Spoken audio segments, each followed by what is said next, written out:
नमस्कार। आज एक बार फिर से वक्त हो चला है जी बिजनेस की बहुत ही खास पेशकश इंडिया 360 का। मैं हूं दीपक डोभाल। दिन भर की बड़ी खबरों के 360 डिग्री एनालिसिस के लिए हो जाइए तैयार, लेकिन सबसे पहले बड़ी खबरें। विदेश मंत्री एस जयशंकर और एनएसए अजीत डोभाल से मिले चीन के विदेश मंत्री वांग यी।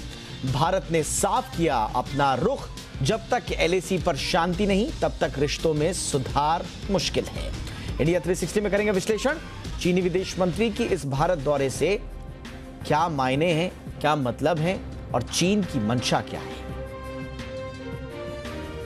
रूस यूक्रेन की जंग का आज 30वां दिन। कीव पर कब्जे के लिए रूस के हमले जारी। बाइडेन बोले रूस को G20 से करना होगा बाहर।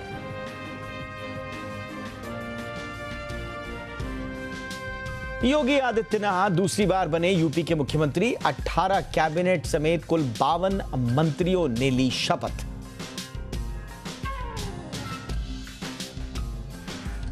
यूपी में 2 उप मुख्यमंत्री बने। केशव प्रसाद मौर्य और ब्रजेश पाठक ने ली डिप्टी सीएम पद की शपथ। कलकत्ता हाईकोर्ट ने बीरभूम हिंसा की जांच सीबीआई को सौंपी। 7 अप्रैल तक जमा करनी होगी रिपोर्ट। भारी उतार चढ़ाव के बाद लगातार तीसरे दिन गिरा बाजार। निफ्टी 70 अंक फिसलकर 17,150 पर बंद। सेंसेक्स में 200 से ज्यादा अंकों की रही कमजोरी। रुचि सोया के एफपीओ का आज दूसरा दिन। अनिल सिंघवी की लंबी अवधि के लिए पैसे लगाने की सलाह।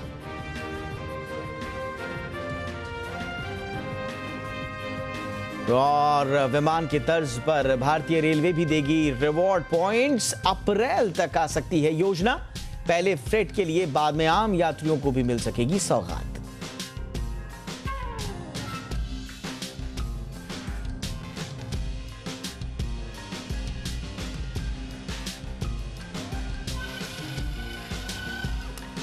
और आइए कवर स्टोरी से करते हैं शुरुआत।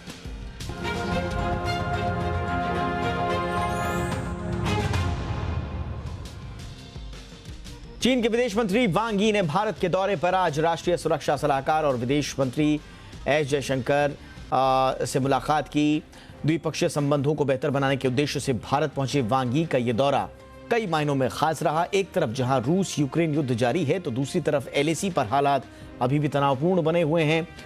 दोनों देशों के बीच में रिश्ते जो हैं वो घोषित रूप से ठीक नहीं चल रहे हैं। कश्मीर पर वांग यी के बयान का भी भारत ने कड़ा विरोध जताया है और भारत ने अपना यही रुख वांग यी के सामने कायम रखा है।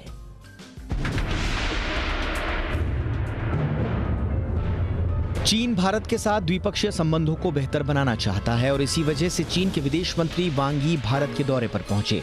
लेकिन भारत ने साफ कर दिया कि जब तक चीन अपना रवैया नहीं बदलेगा तब तक भारत का रुख चीन को लेकर कड़ा ही रहेगा। वांग यी ने पहले राष्ट्रीय सुरक्षा सलाहकार अजीत डोभाल से बात की। इस मीटिंग में डोभाल ने साफ किया कि जब तक चीन एलएसी यानी लाइन ऑफ एक्चुअल कंट्रोल पर से अपनी सेनाएं पीछे नहीं हटाएगा तब तक चीजें सामान्य नहीं होंगी। डोभाल के बाद वांग यी विदेश मंत्री एस जयशंकर से मिले और करीब 3 घंटे तक चली बातचीत में भारत ने अपना कड़ा रुख बनाए रखा। मीटिंग को लेकर विदेश मंत्री एस जयशंकर ने बताया कि भारत ने खुले और स्पष्ट तरीके से एक व्यापक मूल एजेंडे को संबोधित किया। सीमा पर सैनिकों की तैनाती के चलते भारत और चीन के संबंध सामान्य नहीं हैं और संबंधों को फिर से बहाल करने के लिए सीमा पर शांतिपूर्ण माहौल बनाए जाने की आवश्यकता है। एस जयशंकर ने कहा कि वर्तमान स्थिति को मैं एक वर्क इन प्रोग्रेस कहूंगा। हालांकि यह भी धीमी गति से हो रहा है। इसे आगे ले जाने की आवश्यकता है क्योंकि एलएसी में डिसएंगेजमेंट के लिए ये जरूरी है। एस जयशंकर ने कहा कि 1993 से 96 के समझौतों का उल्लंघन हुआ है जिसमें बड़ी संख्या में सैनिकों की मौजूदगी एलएसी पर है और इसी वजह से चीन के साथ वर्तमान में हमारे रिश्ते सामान्य नहीं हैं। 2 साल पहले लद्दाख में कई जगह पर चीन के सैनिकों की घुसपैठ हुई थी। इसके बाद गलवान घाटी में चीन और भारत के सैनिकों के बीच हिंसक झड़प हुई थी जिसमें कई भारतीय जवान शहीद हुए थे और कई चीनी सैनिक मारे गए थे। गलवान में हुई हिंसक झड़पों के बाद ये पहली बार है कि जब चीन का कोई वरिष्ठ नेता भारत की यात्रा कर रहा है। पाकिस्तान में कश्मीर के खिलाफ वांग यी के बयान पर भारत ने कड़ा विरोध जताया है, लेकिन इसके बावजूद भी वांग यी भारत आए तो उसकी वजह सिर्फ द्विपक्षीय संबंध बढ़ाना नहीं है। जानकारों की माने तो चीन समझ गया है कि भारत एशिया का एक बड़ा प्लेयर है। ऐसे में अगर एशिया को बड़े पावर के रूप में स्थापित करना है तो उसे भारत को साथ लेना होगा। जानकारों का मानना है कि चीन भारत की मदद से अमेरिका के खिलाफ भी मोर्चाबंदी करने की कोशिश में है। ऐसे में भारत का साथ मिलना चीन के लिए फायदेमंद होगा। रूस यूक्रेन संकट में चीन को लग रहा है कि भारत अमेरिका से दूरी बना रहा है। ऐसी स्थिति में वो भारत के साथ अपने रिश्तों को सुधार सकता है और दोनों मिलकर एक बड़ी शक्ति के रूप में उभर सकते हैं। लेकिन भारत ने भी साफ कर दिया है कि जब तक चीन एलएसी पर शांति बहाली के लिए कदम नहीं बढ़ाता, तब तक द्विपक्षीय संबंधों में सुधार वर्क इन प्रोग्रेस ही रहेगा। ब्यूरो रिपोर्ट, जी मीडिया। तो इसीलिए कवर स्टोरी में आज हमने सीधा सीधा टॉपिक यही रखा है और आज का हमारा चर्चा का मुद्दा भी यही है कि चीन की ओर से ये जो दोस्ती का या गर्मजोशी का एक तरह से जेस्चर दे जाने की कोशिश की जा रही है, ये छलावा तो नहीं है कहीं, ये वाकई में दोस्ती है, ये प्यार है, या फिर ये सिर्फ एक छलावा है? इस पर आज हम करेंगे चर्चा। देखिए, बड़ी बात क्या है कि चीन के विदेश मंत्री भारत सरकार के प्रस्ताव पर इस दौरे में नहीं आए हैं, बल्कि खुद उन्होंने ही भारत को यहाँ आने का प्रस्ताव दिया था और स्वाभाविक रूप से भारत ने भी उसे सहर्ष स्वीकार किया था। इस पर ज़्यादा जानकारी लेते हैं। मेरे सहयोगी इस वक्त जी मीडिया सहयोगी हमारे सिद्धांत सिब्बल हमारे साथ जुड़ चुके हैं, विदेश मामलों पर पैनी नजर रखते हैं। सिद्धांत, आज भारत आने के बाद जो रुख भारत का रहा है, वांगी के सामने जो स्पष्ट किया गया है भारत की ओर से रुख, अब आगे इसे पॉलिटिकली किस तरह से देखा जा रहा है और क्या जो मैसेज भारत ने दिया है वो एज इट इज लिया गया है उसी स्पिरिट में चाइना की ओर से? देखिए, इस साल मैं आपको एक बैकग्राउंडर देना चाहूंगा कि इस साल चाइना ब्रिक्स का चेयर है, यानी ब्रिक्स समिट होस्ट करेगा और वो चाहेगा कि प्रधानमंत्री नरेंद्र मोदी उसमें शिरकत करें, इन पर्सन विजिट हो। और हमने देखा है कि भारत और चीन के बीच कोई हाई लेवल विजिट हुई नहीं है जब से गलवान इंसिडेंट हुआ है। तो बेसिक मकसद एक तरफ से इस विजिट का यही था, पर कहीं ना कहीं एक तरफ से फोकस यही था कि कैसे रिश्तों को नॉर्मलाइज करा जा सके। अगर इसकी पॉलिटिकल सिग्निफिकेंस देखें तो अगर हमने वो जो प्रेशर, अगर ईएम जयशंकर, डॉक्टर जयशंकर ने जो प्रेशर करी थी, उसमें साफ सीधा उन्होंने कहा था कि रिश्ते नॉर्मलाइज तब तक नहीं हो सकते जब तक बॉर्डर पे सिचुएशन अब नॉर्मल है। ये उनके अल्फाज थे और ये बेसिकली फोकस यही करा रहा है कि अगर आप फ्रिक्शन एरिया जैसे PP-15 है उसको रिजॉल्व नहीं करेंगे तब तक कोई हाई लेवल विजिट मुनासिब नहीं है। मैं आपको बता दूं कि एनएसए से भी मुलाकात हुई थी, एनएसए अजीत डोवाल के साथ, और चाइनीज साइड ने SR लेवल टॉक्स, एक मैकेनिज्म है भारत और चीन के बीच बातचीत का बॉर्डर एरियाज को लेकर, उसके लिए इनवाइट करा चाइना में एनएसए अजीत डोवाल को। और वहां से भी यही जवाब आया है कि जब तक सिचुएशन नहीं ठीक होती बॉर्डर पे तब तक आगे बढ़ना उसका कोई फायदा नहीं है रिश्तों में, क्योंकि बॉर्डर पे जब सिचुएशन ऐसी है तो रिश्ते और अच्छे कैसे हो सकते हैं। हमने देखा गलवान के बाद भारत ने स्क्रूटिनी बढ़ाई चाइनीज इन्वेस्टमेंट को लेकर, चाइनीज ऐप्स बैन करी और अभी भी रिश्ते अभी भी काफी खराब है। तो अब ये चाइनीज को बेसिकली ग्राउंड पे सिचुएशन नॉर्मलाइज करनी होगी, तभी कुछ हो सकता है। नहीं तो पॉलिटिकली इस विजिट को माना जाए तो एक तरफ से एक नॉर्मल विजिट थी, पर हाँ इसका सिग्निफिकेंस यही था, एक हाई लेवल विजिट चीन से आई और उनके प्रस्ताव से आई। लेकिन सिद्धांत, एक चीज़ है, अगर वाकई में चाइना ये चाहता है कि वो भारत के साथ आगे बढ़ना चाहता है, चीज़ों को एमिकेबली सुलझाना चाहता है, तो फिर ठीक इस दौरे से पहले OIC में कश्मीर को लेकर इतना गैर जिम्मेदाराना बयान देना, ये पार्ट ऑफ स्ट्रैटेजी था या ऐसे ही मुंह से निकल गया वांगी के साहब के मुंह से? देखिए, कॉन्स्टिट्यूएंसी है, चाइना पाकिस्तान में था, ऑलवेज अ फ्रेंड्स, जैसे वो कोट करते हैं कि उनके जो रिश्ते हैं K2 से ऊंचे और अरेबियन सी से इतने डीप हैं, तो अक्सर ये फ्रेज यूज करते हैं। तो ये तो उनका एक पॉलिसी रहा है और कहीं ना कहीं भारत ने भी उसी का जवाब दिया। हमने देखा, स्टेटमेंट देखा MEA से, उसके बाद आज भी जो प्रेस कॉन्फ्रेंस हुई उसके अंदर भी EM ने एक कहा कि ये मसला उठाया गया था कि कश्मीर को लेकर ये जो कमेंट्स पास करे थे, तो ये कमेंट्स ऐसे ही मुंह से नहीं निकले, सोची समझी रणनीति है चाइना की तरफ से। तो उसकी वजह से कहीं ना कहीं भारत ने हमेशा ही मैसेज दिया है चीन को कि वो अपनी ये जो उनकी पॉलिसी है उनको चेंज करनी पड़ेगी। और जो अभी लीडरशिप है उन्होंने क्लियर कर दिया है कि अगर ऐसे कमेंट्स आते रहे, अगर बॉर्डर में सिचुएशन खराब रही, तो वो ना एक्सपेक्ट कर रहे हैं भारत से भी कुछ पॉजिटिव स्टेप्स लेने का। और वो हम देख रहे हैं कि ज्यादा कुछ पॉजिटिव स्टेप्स नहीं है। विजिट जरूर हुई है, पर इस विजिट का मतलब ये नहीं है कि रिश्ते नॉर्मल हो गए, रिश्ते वैसे के वैसे हैं। मैं आपको बता दूं ये विजिट भारत में हुई है इसलिए ये थोड़ी सिग्निफिकेंट बन गई है, पर इससे पहले भी ईएम डॉक्टर जयशंकर और चाइनीज फॉरेन मिनिस्टर वांग यी की मुलाकात हो चुकी है। गलवान के बाद 2 बार मुलाकात हुई है, एक बार मॉस्को में हुई है और एक बार दुशांबे में हुई है, और फोकस यही रहा जो आज मैसेजिंग हुई, जो आज दिल्ली में मैसेजिंग हुई, यही एक तरह से बदलाव हुआ, सेटिंग चेंज हो गई है। मॉस्को नहीं है, दुशांबे नहीं है, दिल्ली है, पर मैसेज सेम है। बिल्कुल, और मैसेज लाउड एंड क्लियर है भारत की ओर से। शुक्रिया सिद्धांत इस तमाम जानकारी के लिए। अब जरा चलते हैं एक और विस्तार से इस पर चर्चा करते हैं। जेएनयू में स्कूल ऑफ इंटरनेशनल स्टडीज के और पॉलिटिक्स के प्रोफेसर डॉक्टर स्वर्ण सिंह हमारे साथ जुड़ चुके हैं। सर बहुत बहुत स्वागत है आपका। मैं सिद्धांत से भी जो चर्चा कर रहा था सर, क्या भारत का जो आज स्ट्रॉन्ग रुख है, लाउड एंड क्लियर जो मैसेजिंग रही है चाइना के लिए कि अगर आप बॉर्डर्स पर आप एबनॉर्मलिटी है तो फिर आप नॉर्मल टॉक्स और नॉर्मल सिचुएशन कैसे एक्सपेक्ट कर सकते हैं, क्या भारत की ओर से इस सख्त रुख में, सख्त मैसेज में थोड़ी नरमी होती अगर ओआईसी में चीन कश्मीर को लेकर गैर जिम्मेदाराना बयान नहीं देता? बहुत जल्द मैं 7 चीजों का जिक्र करूंगा। 4 जो चीन की मजबूरियां हैं, 3 जो इसके हाल ही में इसमें जुड़ गए। सबसे पहले इस बार चीन में ब्रिक्स सम्मेलन, शिखर सम्मेलन होना है। उसमें एक रशिया चाइना इंडिया शिखर सम्मेलन भी होता है। आपको याद होगा 2017 में जब डोकलाम क्राइसिस हुआ था, तब ये श्यामन शहर में ये शिखर सम्मेलन होना था।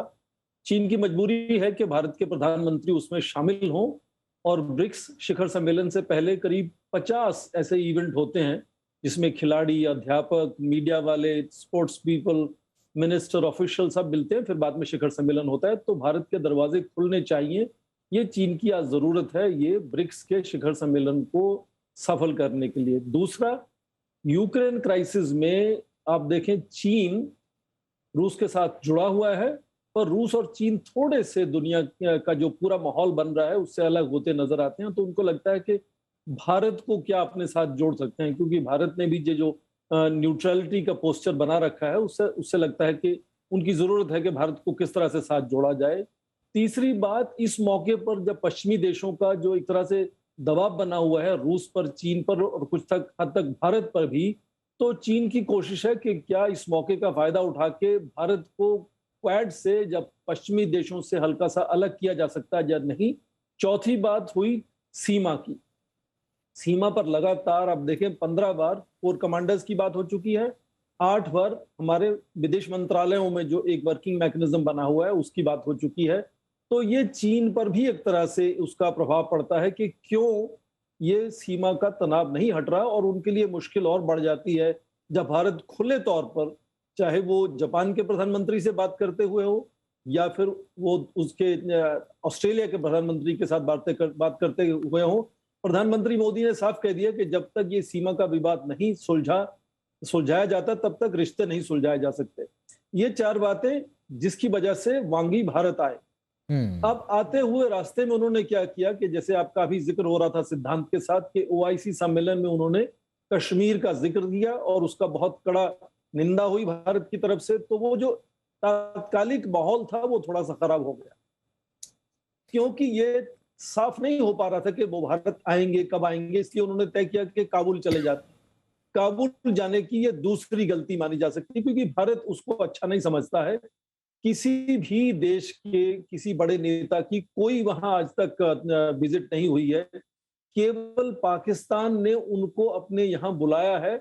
और अब न केवल ये विदेश मंत्री वांग यी वहां गए और उन्होंने उनको न्योता भी दिया कि आप बीजिंग आए, तो ये भी अपने आप में भारत के लिए अच्छा संदेश नहीं था।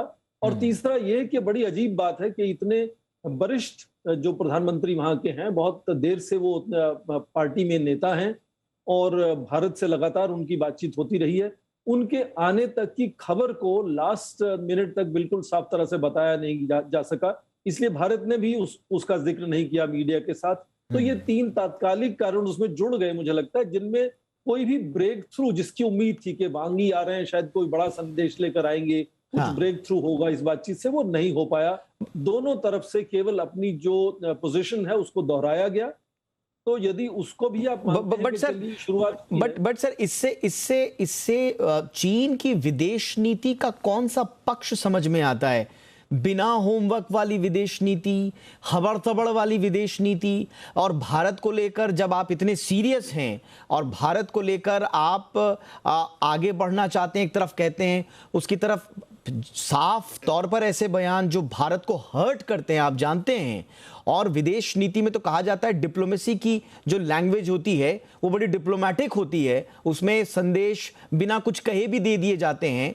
ऐसे विदेशी समिटों में जाकर स्पष्ट रूप से कश्मीर पर ऐसी बातें कह देना, ये कौन सा चेहरा है? ये चाइना की विदेश नीति का अपरिपक्व चेहरा है या जानबूझकर चीन ऐसा कर रहा है?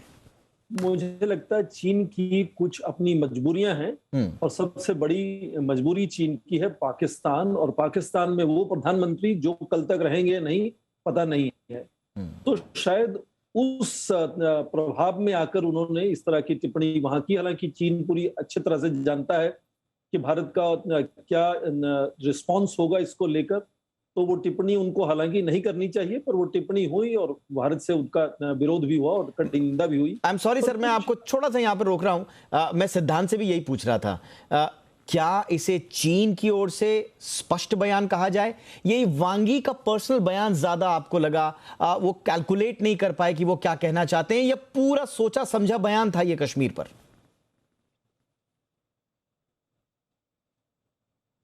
स्वर्ण सर। अच्छा, मुझसे पूछ रहे हैं? हाँ सर। तो ये मुझे लगता है कि ये सोचा समझा बयान नहीं हो सकता, क्योंकि वो भारत की जो क्या सोच है इसको लेकर अच्छे से समझता है। भारत ने किस तरह से अपने ऊपर एक अंकुश लगा रखा है कि चीन के अंदर, चाहे वो ताइवान की बात हो, हांगकांग की बात हो, उइगुर्स मुस्लिम्स की बात हो, भारत हमेशा से अपने ऊपर अंकुश रखता है कि चीन की अंदरूनी बातों को ज्यादा उछाले नहीं। और इस बात का जिक्र भी किया गया भारत की रिस्पांस में कि यदि आप हमारे अंदरूनी मामलों में दखल देंगे तो हमारे पास भी बहुत से ऐसे मामले हैं चीन के अंदर जिन पर भारत भी टिप्पणी कर सकता है। तो मुझे नहीं लगता कि कोई बहुत अच्छी सोच इसके पीछे नजर आती है। इसलिए कह सकते हैं क्योंकि वो वहां के बड़े वरिष्ठ नेता हैं, इसलिए शायद वो उनसे गलती से इस तरह का एक बयान दिया गया। मुझे नहीं लगता कि सोच के उन्होंने इस तरह का कोई बयान दिया होगा, क्योंकि वो भारत से एक तरह से ब्रेक थ्रू करने की कोशिश से तो यहाँ आ रहे थे, तो अपना माहौल क्यों खराब करना चाहेंगे? सही बात। मुझे लगता है कि पाकिस्तान के प्रभाव में आकर, वहां के प्रधानमंत्री के प्रभाव में आकर उनको इस तरह की बात करनी पड़ी होगी शायद। बिल्कुल सही बात है। अब स्वाभाविक रूप से ये जो बयान गैर जिम्मेदाराना था ही, इसने फीका कर दिया वांगी साहब का जो विजिट है। और सिद्धांत और मेरी भी बात हो रही थी कि इससे पहले भी मिले हैं, मॉस्को में, दुशांबे में मिले हमारे विदेश मंत्री से, दोनों बार वांगी साहब से मुलाकात हुई। लेकिन दिल्ली में आने का मतलब अलग है, इसकी मैसेजिंग अलग जाती, और हो सकता था कि आगे कुछ एक बढ़िया राह निकलकर सामने आती। लेकिन ओआईसी में जो इनका बयान आया है उसने फीका कर दिया। तो अब क्या कुछ पैचवर्क करने की गुंजाइश रह जाती है? वांगी वापस जाकर चीन जब जाएंगे तो हल्की फुल्की डांट तो पड़ेगी कि इस तरह का बयान आपने क्यों दिया, अगर ये ऑफिशियल नहीं था। हाँ, लेकिन अब पैचवर्क कैसे होगा, इसकी भरपाई कैसे की जाएगी आगे? मुझे लगता है कि ये बातचीत की शुरुआत है। उनकी पूरी कोशिश होगी कि जल्द से जल्द भारत के विदेश मंत्री को अब चीन बुलाया जाए ताकि ये बातचीत का सिलसिला आगे बढ़े। पर चीन के लिए मैं छोटी सी बात ये जोड़ना चाहूंगा कि भारत की विदेश नीति कुछ हद तक एक पहेली बनकर सामने आई है, क्योंकि जो चीन का रवैया रहा है कि 2 कदम आगे 1 कदम पीछे, सारे पड़ोसी देशों के साथ ये नीति उसने अपनाई है, पर ये रणनीति भारत के साथ नहीं चली। और 2 साल से आप देखें लगातार भारत उनके सामने खड़ा है और लगातार बातचीत हो रही है, पर अपना पक्ष जो है भारत बड़े जोर शोर से सामने रखता है। और चीन को ये अब शायद मुश्किल हो रहा है कि भारत पर अपना प्रभाव किस तरह से बनाया जाए, क्योंकि बाकी पड़ोसी देशों पर वो अपनी जो है, जिसको वुल्फ वॉरियर डिप्लोमेसी कहते हैं, वो उसका उपयोग करता है, पर भारत के प्रति इस तरह का उपयोग नहीं करता है। अक्सर भारत के प्रति वो सम्मान से बात करता है। पर ये जो टिप्पणी हाल ही में हुई ओआईसी सम्मेलन में, वो शायद मुझे लगता है अपने आप में एक एक्सेप्शन उसमें मानी जाती है। तो उनकी कोशिश यही होगी इस वक्त, मुझे लगता है कि जो पैचअप आप कह रहे हैं करने की कोशिश है, उसमें इस यात्रा के मुकाबले में, इस यात्रा की शुरुआत से कोशिश की जाए कि किस तरह से भारत के विदेश मंत्री चीन जाएं, बातचीत आगे बढ़े। कम से कम ब्रिक्स सम्मेलन में जो बहुत से पहले इवेंट्स होते हैं उनकी शुरुआत हो, उसमें भारत के खिलाड़ी जाएं, अध्यापक जाएं, मीडिया वाले जाएं, सीनियर ऑफिशियल्स जाएं, फिर मिनिस्टर्स जाएंगे, फिर वो शिखर सम्मेलन होगा। तो ये उनकी मुझे लगता है इस वक्त सबसे पहले बड़ी मजबूरी सामने आती है, क्योंकि इसकी उदाहरण पहले मिल चुकी है। 5 साल पहले जब इसी तरह का ब्रिक्स सम्मेलन उनके श्यामन शहर में होना था, तो करीब 10 दिन तक ये तय नहीं था कि भारत के प्रधानमंत्री उसमें जाएंगे या नहीं, और उसका बहुत बड़ा तनाव बना था, जिसके चलते डोकलाम जो तनाव था उसको रोका गया था और खत्म किया गया था उस माहौल में। ये बात आपने साफ बिल्कुल सही बोली, और चीन ये भी जानता है बहुत अच्छे तरीके से। मैं बार बार आपके इस आकलन का समर्थन इसीलिए कर रहा हूं क्योंकि ओआईसी में इतना गैर जिम्मेदाराना बयान चीन की ओर से आए, अब वो सोची समझी रणनीति के तहत हो, इतना अपरिपक्वता मैं कम से कम चीन से अपेक्षा नहीं रखता हूं ऐसी। स्वाभाविक रूप से इसका पैचवर्क तो करना ही पड़ेगा, क्योंकि चीन भी जानता है अगर भारत ने भी खुले तौर पर, जैसा आपने भी कहा कि बहुत ज्यादा हम नहीं बोलते हैं, लेकिन अगर हमने खुले तौर पर अंतर्राष्ट्रीय मंचों में तिब्बत पर बात करना शुरू कर दिया, ताइवान पर बात करना शुरू कर दिया, हांगकांग पर बात करना शुरू कर दिया, उइगर समुदाय की प्रताड़ना जैसे मुद्दों पर बोलना शुरू कर दिया, तो फिर क्या रह जाएगा अंतर्राष्ट्रीय मंचों पर? बड़ी असुविधा होगी और बहुत ही विचित्र स्थिति रहेगी ये चीन के लिए। चीन कभी ऐसा नहीं चाहेगा। बहरहाल एक आखिरी सवाल मेरा, क्योंकि आपने जो 4 कारण गिनाए उनमें यूक्रेन के मसले पर जो भारत की पोजिशनिंग रही है और बड़ी ही न्यूट्रल रही है, उसमें से संभवतः चीन अपने लिए जो निकाल रहा है अपनी सुविधा के हिसाब से, वो ये कि एंटी यूएस लॉबी में भारत को भी लगे हाथ इस वक्त अब कर लिया जाए, एक कोशिश की जाए। तो क्या इतना आसान है सर? और ये कोशिश की क्या चीन ने भारत आकर? बिल्कुल की कोशिश उन्होंने, और जैसा विदेश मंत्री ने अपने प्रेस कॉन्फ्रेंस में बताया कि कम से कम आपस में उनकी ये सहमति सामने हो गई कि दोनों पक्ष चाहते हैं कि हिंसा पर इमीडिएटली रोक लगाई जाए और डिप्लोमेसी से, डायलॉग से उसका शांति और स्थिरता लाने की कोशिश की जाए। तो ये कम से कम 2 सैद्धांतिक तौर पर मुद्दे जो हैं उन पर उनकी सहमति बनी।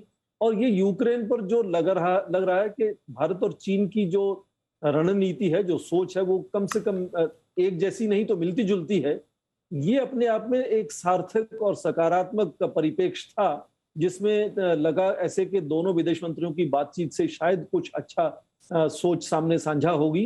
पर क्योंकि मैंने जैसे कहा कि वो तात्कालिक परिप्रेक्ष्य थोड़ा गड़बड़ा गया, उनकी कश्मीर पर बात करने से, उनके काबुल जाने से, और आखिर समय तक यात्रा होगी या नहीं होगी इस पर असमंजस बने रहने से, तो ये जो यूक्रेन को लेकर लगा कि एक आपस में एक सार्थक सोच बन सकती है दोनों तरफ से भी, उसका भी असर मुझे लगता है बहुत हद तक सीमित ही रहा।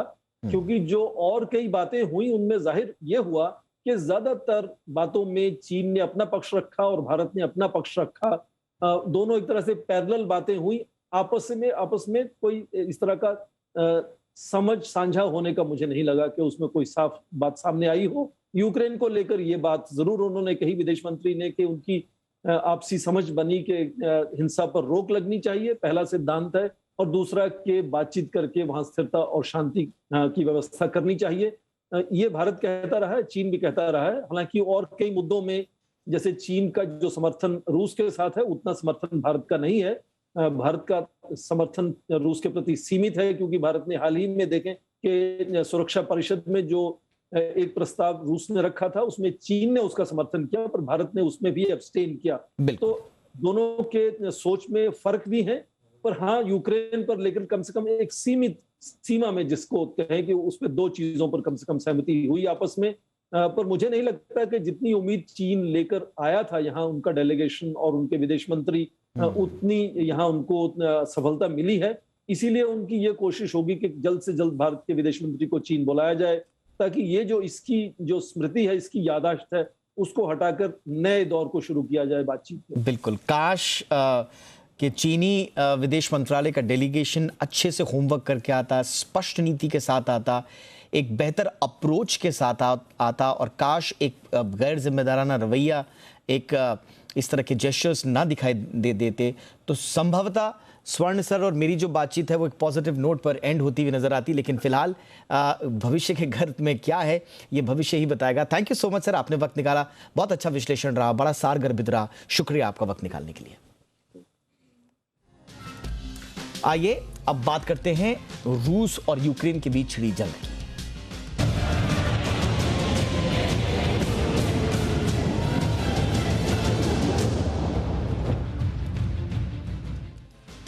तो चीन के विदेश मंत्री का भारतीय दौरे के बाद रूस यूक्रेन का अपडेट भी जरूर ले लेते हैं। यूक्रेन में रूस के हमले में लगातार 30वां दिन में ये युद्ध प्रवेश कर चुका है। इरपिन शहर में हमलों से भारी तबाही हुई है। इसके बाद शहर में हर तरफ तबाही का मंजर है। कीव के बाहरी इलाकों में रूस ने हमले तेज कर दिए हैं। खार्किव में बमबारी के बाद कई घरों को भारी नुकसान पहुंचा है। मरियुपोल में भी हर तरफ तबाही देखने को मिल रही है। रूसी चेचेन इलाकों ने तेज गोलीबारी की है और खार्किव में मेट्रो स्टेशन में लोग शरण लेने को मजबूर हैं। इस बीच अमेरिका के राष्ट्रपति ने रूस को G20 से हटाने की बात कही है। बाइडेन ने कहा है कि रूस को वैश्विक अर्थव्यवस्था से अलग थलग करना होगा। इस दिशा में काम होता दिख रहा है। यूरोपीय यूनियन और अमेरिका ने रूस पर निर्भरता घटाने के लिए टास्क फोर्स का गठन करने का ऐलान किया है। इस बीच संयुक्त राष्ट्र महासभा ने यूक्रेन में मानवीय संकट के लिए रूस को दोषी ठहराते हुए एक प्रस्ताव को मंजूरी दी और तत्काल युद्ध विराम की अपील की है। भारत एक बार फिर यूक्रेन और उसके सहयोगियों के प्रस्ताव पर मतदान से दूर रहा। वहीं नाटो ने कहा कि अमेरिका रूसी हमले के खिलाफ योजना बना रहा है।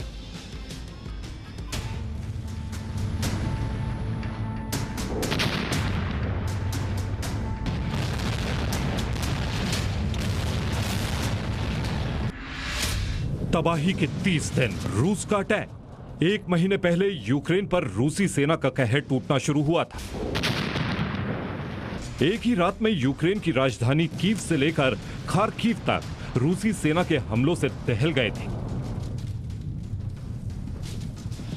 पूरब में लोहांस्क और डोनेत्स्क से लेकर खार्किव तक, उत्तर में चर्निहिव से लेकर चेरनोबिल और कीव तक, दक्षिण में खेरसोन से लेकर ज़ैपोरिझिया तक रूस की सेना ने जो कहर बरपाना शुरू किया तो दुनिया हैरान रह गई। खार्किव जैसे यूक्रेन के बड़े शहरों की इमारतें रूसी हमले में ध्वस्त होती जा रही थी। यूक्रेन के शहरों पर रूसी सेना के थर्मोबैरिक बमों के हमले शुरू हो चुके थे। रूसी फौज के भयानक आक्रमण और रुख को देखते हुए दुनिया समझ रही थी कि अब यूक्रेन का चैप्टर क्लोज हो गया, लेकिन यूक्रेन युद्ध लड़ रहा था। इसी जंग के दौरान कई बार ऐसे हालात भी दिखे जिससे दुनिया की सांसें थम गई। यूक्रेन के न्यूक्लियर पावर प्लांट पर हो रही आमने सामने की जंग की तस्वीरें देखकर दुनिया डर गई थी। इन 30 दिनों में कई मौके ऐसे आए जब लगा कि ये युद्ध विश्व युद्ध में तब्दील हो जाएगा। खासकर न्यूक्लियर वेपन्स की बात जब जब निकली तब तब दुनिया सहम सी गई।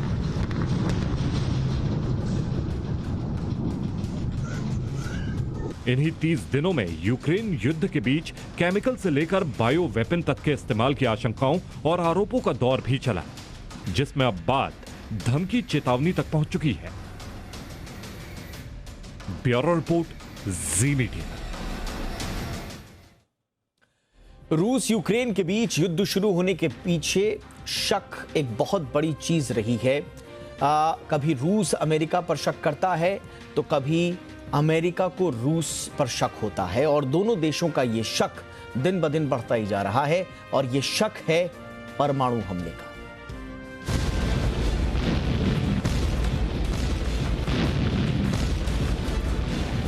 रूस के साथ युद्ध में आज यूक्रेन की गलियां तबाह हो रही हैं।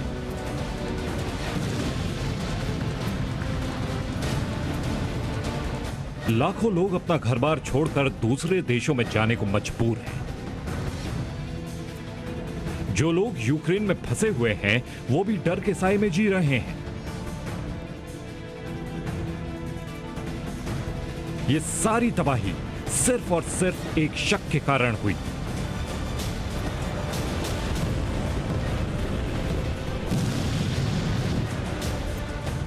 इस पूरे युद्ध में अब तक शक के नाम पर ही रूस ने यूक्रेन को तबाह कर दिया है।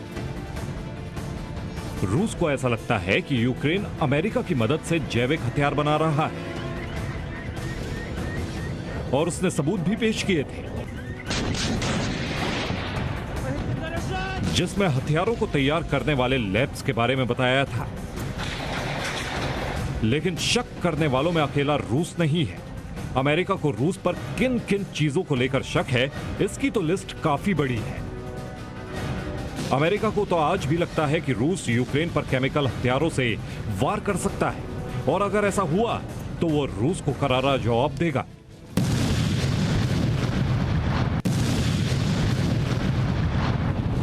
Good evening, everyone. We would respond. We would respond if he uses it. The nature of the response would depend on the nature of the use. कुछ दिनों पहले तक तो अमेरिका को लगता था कि रूस यूक्रेन पर न्यूक्लियर अटैक भी कर सकता है।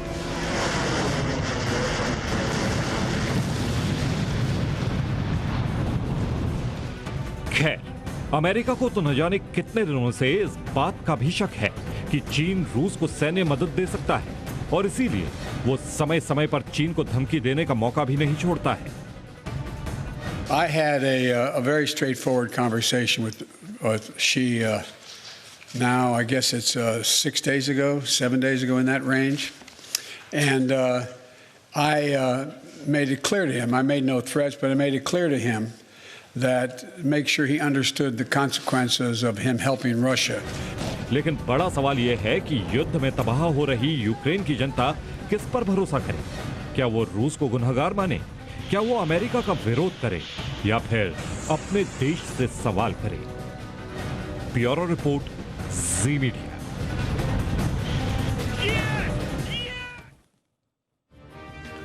युद्ध यूक्रेन की जमीन पर भले ही हो रहा हो, लेकिन इस युद्ध के असली सूत्रधार अमेरिका और यूरोप ही हैं। चलिए आपको बताते हैं कि इस युद्ध में रूस के खिलाफ जो बाइडेन ने कैसे त्रिकोण वाली चाल अपनाई है।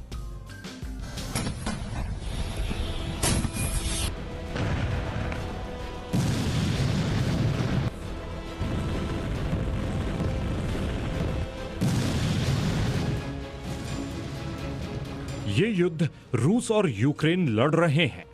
तबाही रूस और यूक्रेन की हो रही है। मुसीबत का डर नेटो को सता रहा है। गैस की किल्लत यूरोप झेल रहा है। दोस्ती की कीमत चीन चुका रहा है, और दुनिया का रिंग मास्टर तमाशा देख रहा है। यूक्रेन के युद्ध के पीछे की कूटनीति और आने वाले दिनों की सारी रणनीति अमेरिका बना रहा है। रूस की पेच कसने के लिए बाइडेन ने जो चाल चली है, उसका नुकसान सिर्फ रूस ही नहीं, रूस के सहयोगियों को भी उठाना पड़ेगा, क्योंकि बाइडेन ने पुतिन को यूक्रेन युद्ध में फंसाकर सिर्फ एक चाल नहीं चली, बल्कि बाइडेन के ट्रायंगल ट्रैप में फंस गए हैं पुतिन। बाइडेन ने एक तरफ से पुतिन को युद्ध में फंसा रखा है, दूसरी तरफ से बाइडेन ने रूस पर प्रतिबंधों की बौछार शुरू कर दी, और तीसरी तरफ से यूरोप में डिप्लोमेटिक फ्रंट खोलकर रूस और चीन के बाजार को चंगुल में लेना शुरू कर दिया है। यूक्रेन युद्ध के 1 महीने बाद बाइडेन का यूरोप दौरा चल रहा है। बाइडेन नेटो की मीटिंग कर चुके हैं, G7 की टीम के साथ प्लानिंग बना चुके हैं, और अब यूरोपियन यूनियन की मीटिंग कर रहे हैं। बाइडेन की पहली कोशिश है पुतिन को यूरोप और नेटो की ताकत का डर दिखाया जाए, ताकि रूस पर नेटो से सैन्य टकराव की तलवार लटकती रहे।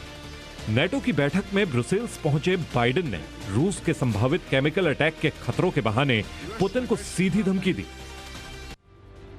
यूक्रेन पर आक्रमण वाले दिन से अमेरिका ने रूस के खिलाफ लगातार प्रतिबंधों का ऐलान किया है। अमेरिका के साथ साथ यूरोप के देशों की ओर से भी प्रतिबंधों का ऐलान हो रहा है। नतीजा यह है कि रूस की इकोनॉमी चरमराने लगी है। नेटो की ताजा बैठक के बाद भी बाइडेन ने रूस पर लगाए गए प्रतिबंधों का यह सिलसिला और तेज कराने में कामयाबी पाई। जो बाइडेन नेटो की बैठक में जाए, G7 की बैठक में शामिल हो, या यूरोपियन यूनियन के साथ मंथन करें, अमेरिका की नजर अपने कारोबार पर है, क्योंकि रूस को जंग में धकेलकर अमेरिका ने एक तीर से 2 निशाने साधे हैं, जिसमें एक तो यूरोप के देशों के सामने गैस और तेल की किल्लत पैदा करके अपने लिए बाजार खोला है, दूसरे रूस का मददगार करार देकर यूरोप के बाजारों में चीन के खिलाफ माहौल पैदा करना शुरू कर दिया है। क्योंकि यूरोपियन यूनियन के सामने आज सबसे बड़ा सवाल ईंधन की जरूरतों का है, और इसी जरूरत का फायदा उठाकर अमेरिका ने अगली 2 सर्दियों के लिए यूरोप को एक्स्ट्रा गैस स्टॉक करने का तरीका सुझाया है। यूरोप के देशों को मिलजुल कर गैस, LNG और हाइड्रोजन की ज्वाइंट परचेजिंग का तरीका बताया है, जिसमें सिर्फ नॉन रशियन गैस खरीदी जाएगी। ब्यूरो रिपोर्ट, जी मीडिया। आज हर अखबार की सुर्खियों में टीबी छाया हुआ है। टीबी यानी ट्यूबरक्लोसिस एक ऐसी बीमारी जिससे हर साल देश में करीब 5 लाख लोगों की मौत हो जाती है। तमाम कोशिश इजाफा हुआ है। सबसे चिंता की बात यह है कि टीबी से सबसे ज्यादा प्रभावित युवा आबादी हैं, बच्चे भी इसकी चपेट में हैं। क्यों ये तेजी से फैल रहा है और इससे बचने के लिए क्या करने की जरूरत है, रिपोर्ट देखिए।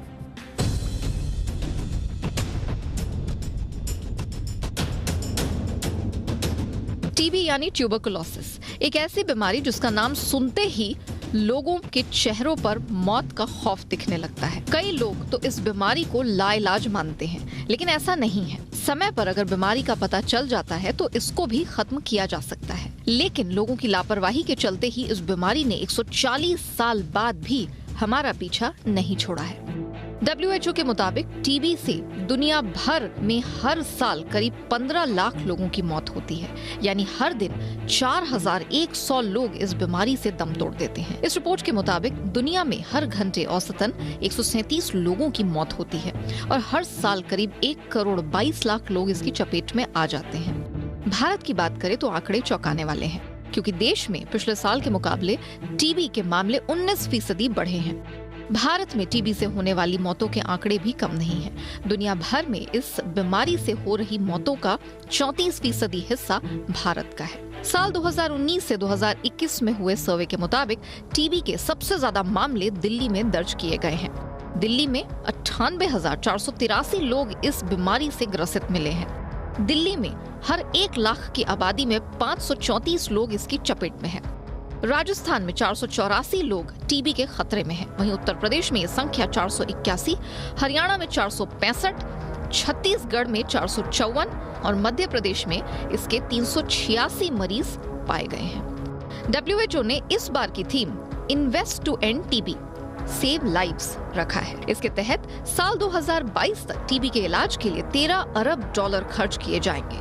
साल 2019 की बात करें तो करीब 5.8 अरब करोड़ डॉलर खर्च किए गए थे। डॉक्टरों का मानना है कि टीबी का इलाज संभव है, बशर्ते उसका समय पर पता चल जाए, लेकिन कई लोग इसे गंभीरता से नहीं लेते हैं। एक रिपोर्ट के मुताबिक 5 में से 3 लोग ऐसे हैं जो लक्षण के बाद भी अपनी जांच नहीं कराते हैं, तो करीब 10% मरीज इलाज को बीच में छोड़ देते हैं, जो आगे जाकर उनके साथ अन्य लोगों के लिए भी खतरा बन जाते हैं। ब्यूरो रिपोर्ट, जी मीडिया।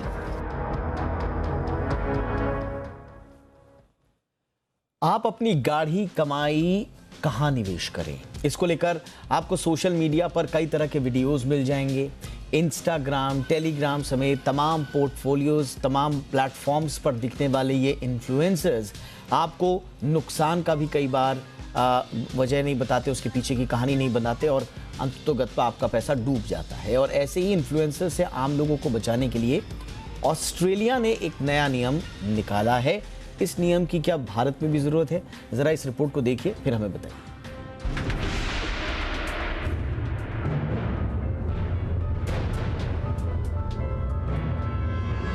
फिन्फ्लुएंसर्स यानी वो लोग जो आपको इंस्टाग्राम, यूट्यूब जैसे सोशल मीडिया प्लेटफॉर्म्स पर वित्तीय ज्ञान देते हैं। ये वो लोग होते हैं जो बताते हैं कि आपको अपनी गाढ़ी कमाई कहाँ निवेश करना है, लेकिन इनमें से कई लोग ऐसे होते हैं जो फिजूल में वित्तीय ज्ञान देने और ज्यादा निवेश कर जल्द धनवान बनाने के सपने दिखाते हैं। ऐसे लोगों पर लगाम कसने के लिए ऑस्ट्रेलिया में कड़े नियम लाए गए हैं।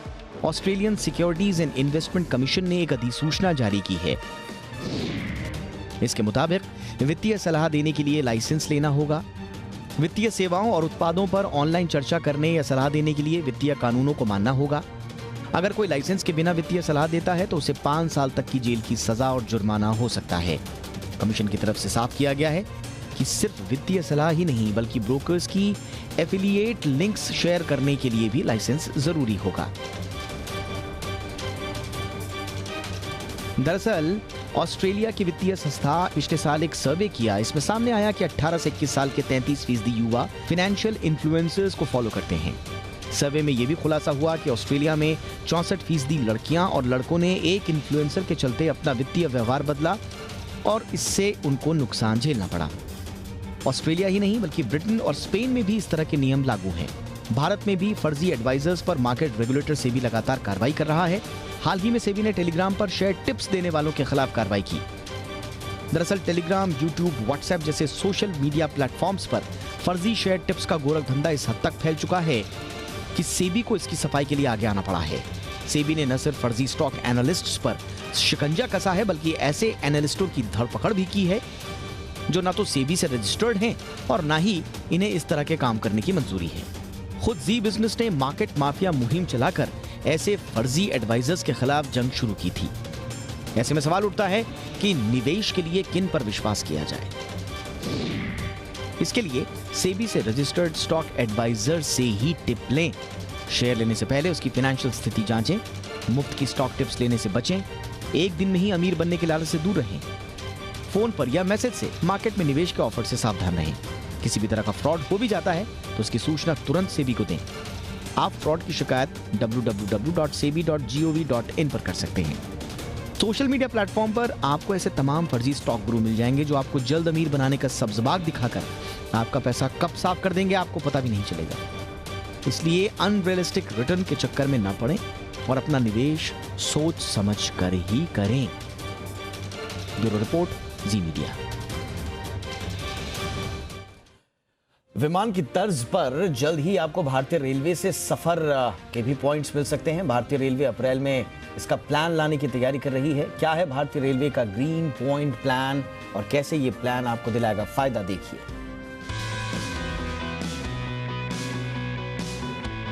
जल्द ही आपको विमान और क्रेडिट कार्ड की तरह ही रेलवे से यात्रा करने पर भी रिवॉर्ड पॉइंट्स मिलेंगे। भारतीय रेलवे अप्रैल महीने में इसके लिए पॉलिसी की घोषणा करेगी। पहले चरण में ये सुविधा फ्रेट के लिए होगी और बाद में इसे आम यात्रियों के लिए भी बढ़ाया जा सकता है। दरअसल भारतीय रेल माल वाहकों को प्रोत्साहित करने के लिए रेल ग्रीन पॉइंट योजना शुरू करेगी। ऐसे में जब भी आप रेलवे से माल भिजवाएंगे तो बदले में आपको कार्बन सेविंग पॉइंट मिलेंगे। माल भेजने के लिए आपको ऑनलाइन रजिस्ट्रेशन कराना होगा। रजिस्ट्रेशन के बाद भारतीय रेल की तरफ से एक धन्यवाद पॉपअप आएगा। इसमें रेल ग्रीन पॉइंट नाम से कार्बन उत्सर्जन की संभावित बचत की पूरी जानकारी दी जाएगी। इसके बाद जैसे ही आपके सामान की डिलीवरी हो जाएगी, कार्बन उत्सर्जन सेविंग पॉइंट्स ग्राहक के खाते में रेल ग्रीन पॉइंट्स के नाम से जमा हो जाएंगे। खाते में आए इन पॉइंट्स को आप रेलवे की किसी भी सुविधा को प्राप्त करने के लिए इस्तेमाल कर सकते हैं। हालांकि इन पॉइंट्स को संबंधित वित्तीय वर्ष में ही इस्तेमाल करना होगा। रेलवे का मानना है कि इस फील गुड फैक्टर से माल यातायात के लिए रेलवे का इस्तेमाल बढ़ेगा। माल वाहकों के लिए शुरू हो रही इस योजना को आगे जाकर आम यात्रियों के लिए भी शुरू किया जा सकता है। अगर ऐसा होता है तो जब भी आप रेलवे का टिकट बुक कर यात्रा करेंगे तो आपको पॉइंट्स मिलेंगे और बाद में इन पॉइंट्स के जरिए कोई नए टिकट या फिर रेलवे की किसी दूसरी सेवा का फायदा उठाया जा सकेगा। ब्यूरो रिपोर्ट, जी मीडिया।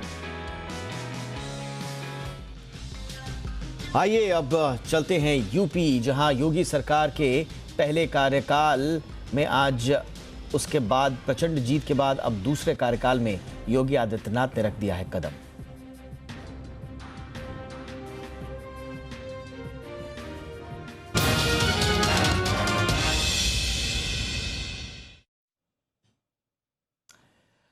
तो योगी सरकार के पहले कार्यकाल में मंत्री रहे कई दिग्गज और पुराने नेताओं को झटका लगा है। योगी सरकार 2.0 में करीब 2 दर्जन पुराने मंत्रियों को जगह नहीं मिल पाई है, जिसमें शामिल हैं निवर्तमान डिप्टी सीएम दिनेश शर्मा, श्रीकांत शर्मा, सिद्धार्थनाथ सिंह, मुकुट बिहारी वर्मा, जयप्रताप सिंह, नीलकंठ तिवारी, नीलिमा कटियार, अशोक कटारिया और श्रीराम चौहान। ये वो नाम हैं जिनको इस बार रिपीट नहीं किया गया।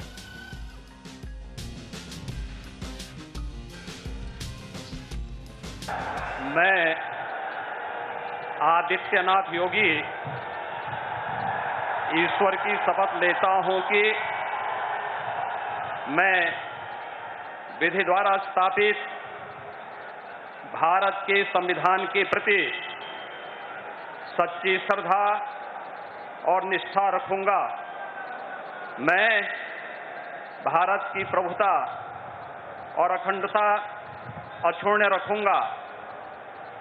मैं उत्तर प्रदेश राज्य के मुख्यमंत्री के रूप में अपने कर्तव्यों का श्रद्धापूर्वक और शुद्ध अंतःकरण से निर्वहन करूंगा तथा मैं भय या पक्षपात, अनुराग या द्वेष के बिना सभी प्रकार के लोगों के प्रति संविधान और विधि के अनुसार न्याय करूंगा। चलिए अब बात कर लेते हैं बाजार की। तो कारोबारी हफ्ते के आखिरी दिन बाजार गिरावट के साथ बंद हुआ है। बाजार की आज शुरुआत मजबूती के साथ हुई, लेकिन FIIs की बिकवाली और कच्चे तेल में तेजी ने दबाव बनाने का काम किया। ट्रेडर वीकेंड के चलते सौदे खुले छोड़कर नहीं जाना चाहते थे। निफ्टी ने 17,100 के करीब सपोर्ट लिया। बैंक निफ्टी दिन भर दबाव में रहा। मिड कैप और स्मॉल कैप में काफी एक्शन दिखा, लेकिन गिरकर बंद हुए। कारोबार के अंत में निफ्टी 70 अंक टूटकर 17,153 के स्तर पर बंद हुआ। सेंसेक्स 233 अंक फिसलकर 57,262 के लेवल पर बंद हुआ।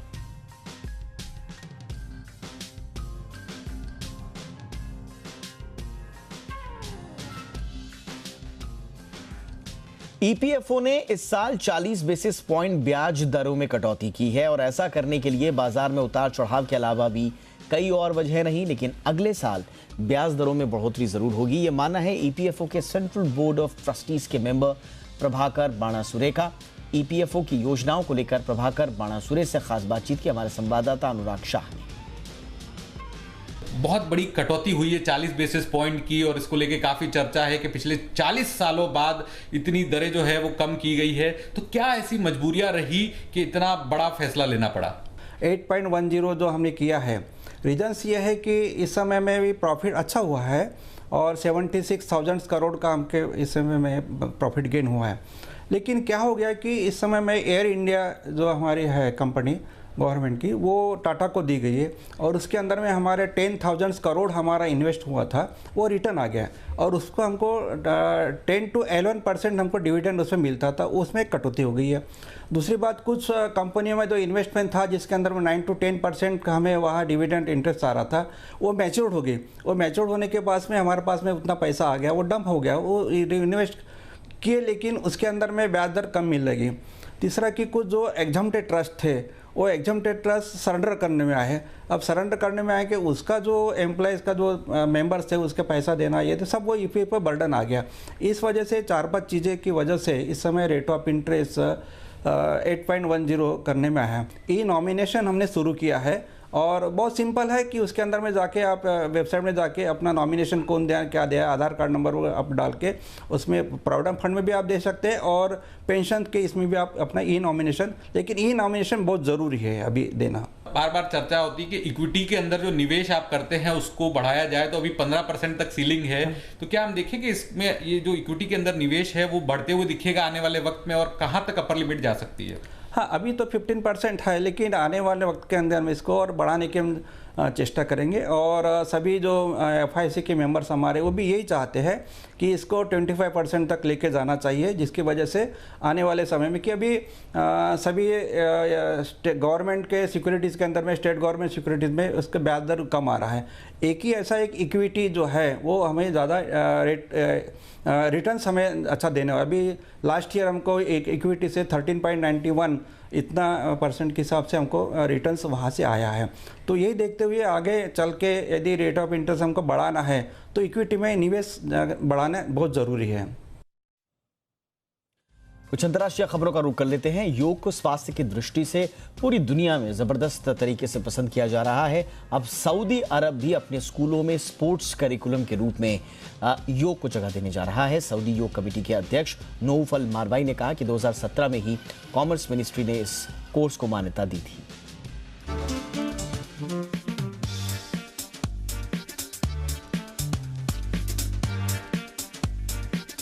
दुनिया भर में योग को स्वास्थ्य की दृष्टि से बेहद पसंद किया जा रहा है।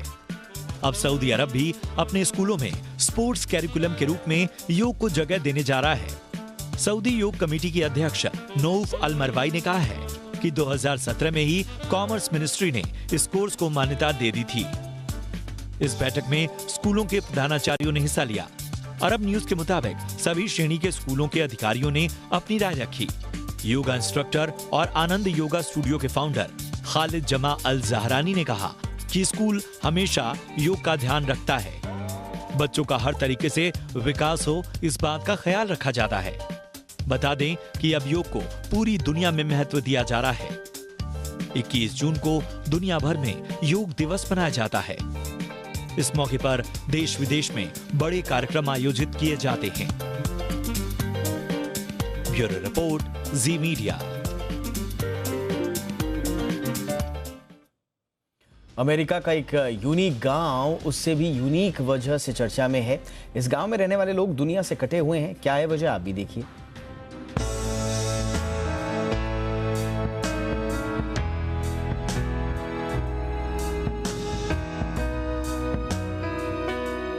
स्वर्गलोक और पाताल लोक की कहानियां आपने कई बार सुनी होंगी, लेकिन आज हम अमेरिका के जिस गांव की बात कर रहे हैं वो जमीन के नीचे बसा हुआ है।